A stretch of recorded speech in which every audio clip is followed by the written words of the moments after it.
DPA news Marathi, शोध सत्य बातमीचा। शेलू नगर परिषदेमध्ये प्रशासक म्हणून कार्यरत असलेल्या मुख्याधिकाऱ्यांच्या गैरकारभाराचा गंभीर आरोप समोर आला आहे। या संदर्भात शिवसेना तालुका प्रमुख पवन आप्पाराव घुमरे यांनी राज्याचे उपमुख्यमंत्री तथा नगर विकास मंत्री माननीय एकनाथ शिंदे यांच्याकडे लेखी तक्रार दाखल केली।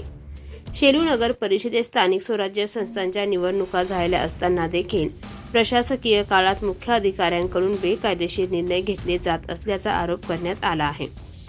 नगर परिषद अधिनियम कलम 92चा भंग करत शहरातील मुख्याच्या नगर परिषद मालकीच्या जागा हितसंबंधित व्यक्तींना नियमबाह्य पद्धतीने हस्तांतरित करण्याचे प्रयत्न सुरू असल्याचे तक्रारीत नमूद आहे।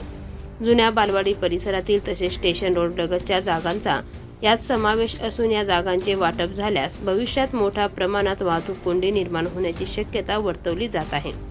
गेल्या अनेक वर्षांपासून मोकळ्या असलेल्या आणि कोट्यवधी रुपयांच्या किमतीच्या या जागांमुळे नगर परिषदेचे मोठे आर्थिक नुकसान होत असल्याचा आरोप आहे। यापूर्वी देखील संबंधित मुख्य अधिकाऱ्यांनी अधिकार नसताना मिळकत हस्तांतरणाचा बेकायदेशीर प्रयत्न केला होता। त्यावेळी शासनाकडून त्यांना कडक समज देण्यात आला होता। मात्र तरीही प्रशासक म्हणून मर्यादित अधिकार असताना अधिकारबाह्य निर्णय घेऊन शासनाचे नुकसान केले जात असल्याचे निवेदनात नमूद आहे।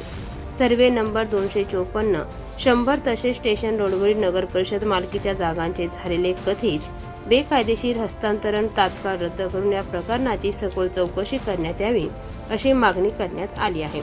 या प्रकरणामुळे शेलू शहरात मोठी खळबळ उडाली असून शासनाच्या पुढील कार्यवाहीकडे सर्वांचे लक्ष लागले आहे। DPA न्यूजसाठी प्रतिनिधी संतोष शिंदे, लातूर। ताज्या घडामोडी व अपडेट जाणून घेण्यासाठी आताच DPA न्यूज चॅनलला सबस्क्राइब करा आणि बेल आयकॉन क्लिक करायला विसरू नका।